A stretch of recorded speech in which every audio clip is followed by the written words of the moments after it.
something to prove, I gotta ಅಪರಾಧ ಜಗತ್ತಿನಲ್ಲೂ ಹವಾ ಸೃಷ್ಟಿಸಿದ ದಿ ಬಾಸ್. ವಿಕಿಪೀಡಿಯಾ ಸೇರಿತು ರೇಣುಕಾಸ್ವಾಮಿ ಕೊಲೆ ಕೇಸ್. ಸ್ಯಾಂಡಲ್ವುಡ್ನ ಚಾಲೆಂಜಿಂಗ್ ಸ್ಟಾರ್, ಬಾಕ್ಸ್ ಆಫೀಸ್ ಸುಲ್ತಾನ್ ಈಗ ಕಿಲ್ಲಿಂಗ್ ಸ್ಟಾರ್. ಅದೇ ದರ್ಶನ್ ಈಗ ಅಪರಾಧ ಜಗತ್ತಿನಲ್ಲೂ ಕೂಡ ಹವಾ ಸೃಷ್ಟಿಸಿದ್ದಾರೆ. ದೇಶದ ರಣರೋಚಕ ಪ್ರಕರಣಗಳ ಪಟ್ಟಿಯಲ್ಲಿ ರೇಣುಕಾಸ್ವಾಮಿ ಕೊಲೆ ಕೇಸ್ 2ನೇ ಸ್ಥಾನ ಪಡೆದಿದೆ. ಹಾಗಾದ್ರೆ ಮೊದಲ ಸ್ಥಾನದಲ್ಲಿ ಯಾವ ಕೇಸ್ ಇದೆ, ಯಾಕೆ ದರ್ಶನ್ ಕೇಸ್ 2ನೇ ಸ್ಥಾನದಲ್ಲಿದೆ ಅನ್ನೋ ಕಂಪ್ಲೀಟ್ ಮಾಹಿತಿಯನ್ನ ಎಳೆಯಾಗಿ ತೋರಿಸ್ತೇವಿ ನೋಡಿ. ವೀಕ್ಷಕರೇ, ಕಳೆದೊಂದು ವರ್ಷದಿಂದ ಎಲ್ಲಿ ನೋಡಿದ್ರು ದರ್ಶನ್ ಕೇಸ್ನದ್ದೇ ಸುದ್ದಿ. ಸೆಷನ್ ಕೋರ್ಟ್ನಿಂದ ಸುಪ್ರೀಂ ಕೋರ್ಟ್ ವರೆಗೂ ಸದ್ದು ಮಾಡಿದೆ ರೇಣುಕಾಸ್ವಾಮಿ ಪ್ರಕರಣ. ಆರೋಪಿಗಳಿಗೆ ಹೈಕೋರ್ಟ್ ನೀಡಿದ್ದ ಬೇಲ್ ಕ್ಯಾನ್ಸಲ್ ಮಾಡಿ ಕಾನೂನು ಎಲ್ಲರಿಗೂ ಒಂದೇ ಅನ್ನೋ ಸಂದೇಶ ಸಾರಿದೆ ಸುಪ್ರೀಂ ಕೋರ್ಟ್. ಅಷ್ಟೇ ಅಲ್ಲ, ಶೀಘ್ರವೇ ಈ ಕೇಸ್ಗೆ ತಾರ್ಕಿಕ ಅಂತ್ಯ ಆಡಲು ಸಿದ್ಧವಾಗಿದೆ ಸರ್ವೋಚ್ಚ ನ್ಯಾಯಾಲಯ. ರೋಚಕ ಕೇಸ್ಗಳ ಪಟ್ಟಿಯಲ್ಲಿ ದರ್ಶನ್ಗೆ 2ನೇ ಸ್ಥಾನ. 1ನೇ ಸ್ಥಾನದಲ್ಲಿ Kolkata rape and murder case. ಹೌದು, ರೇಣುಕಾಸ್ವಾಮಿ ಕೊಲೆ ಕೇಸ್ ಈ ವರ್ಷದ ಮೇಜರ್ ಕೇಸ್ ಎಂದು ವರದಿಯಾಗಿದೆ. ಘಟನೆಯ ತೀವ್ರತೆಯ ಮೇಲೆ ಅಂಕಿಅಂಶ ಬಿಡುಗಡೆ ಮಾಡಲಾಗಿದೆ. ಕೋಲ್ಕತ್ತಾ ವೈದ್ಯ ರೇಪ್ ಅಂಡ್ ಮರ್ಡರ್ ಮೊದಲ ಸ್ಥಾನದಲ್ಲಿದ್ರೆ ರೇಣುಕಾಸ್ವಾಮಿ ಕೊಲೆ ಕೇಸ್ 2ನೇ ಸ್ಥಾನದಲ್ಲಿದೆ.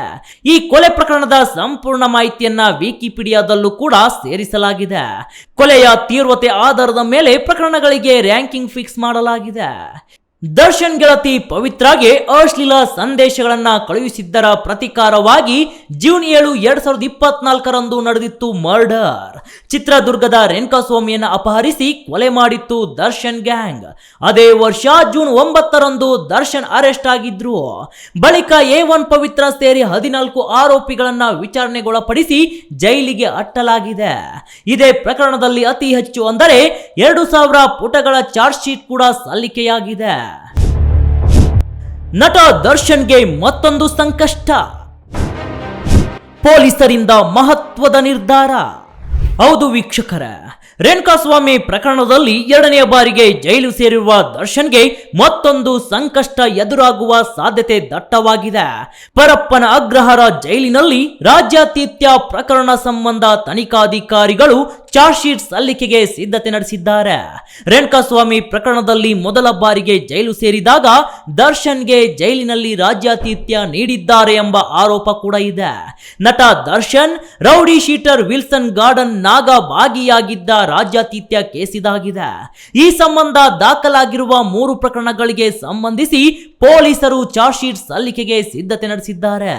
ಪರಪ್ಪನ ಅಗ್ರಹಾರ ಪೊಲೀಸ್ ಠಾಣೆಯಲ್ಲಿ 3 ಪ್ರತ್ಯೇಕ ಪ್ರಕರಣಗಳು ಕೂಡ ದಾಖಲಾಗಿವೆ.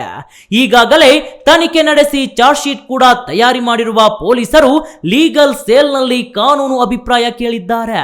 ಲೀಗಲ್ ಸೆಲ್ನಿಂದ ಅಭಿಪ್ರಾಯ ಬಂದ ಬೆನ್ನಲ್ಲೇ ಚಾರ್ಜ್ ಶೀಟ್ ಸಲ್ಲಿಕೆ ಮಾಡಲಿದ್ದಾರೆ ಅಂತ ಹೇಳಲಾಗ್ತಾ ಇದೆ. ಒಂದು ಮಾಹಿತಿಯ ಪ್ರಕಾರ ಈ ತಿಂಗಳ ಅಂತ್ಯಕ್ಕೆ ಚಾರ್ಜ್ ಶೀಟ್ ಸಲ್ಲಿಕೆಯಾಗುವ ಸಾಧ್ಯತೆ ದಟ್ಟವಾಗಿದೆ.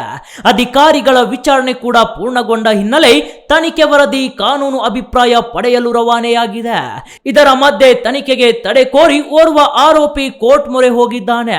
ತಡೆಯಾಜ್ಞೆ ತೆರವಿಗಾಗಿ ಕೋರ್ಟ್ನಲ್ಲಿ ಮೇಲ್ಮನವಿ ಕೂಡ ಸಲ್ಲಿಸಲು ಪೊಲೀಸರು ನಿರ್ಧಾರ ಮಾಡಿದ್ದಾರೆ.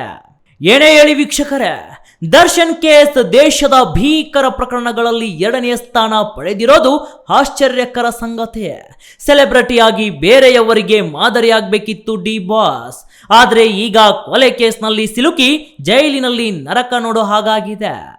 ಗಗನ news desk, speed news Kannada, Bengaluru.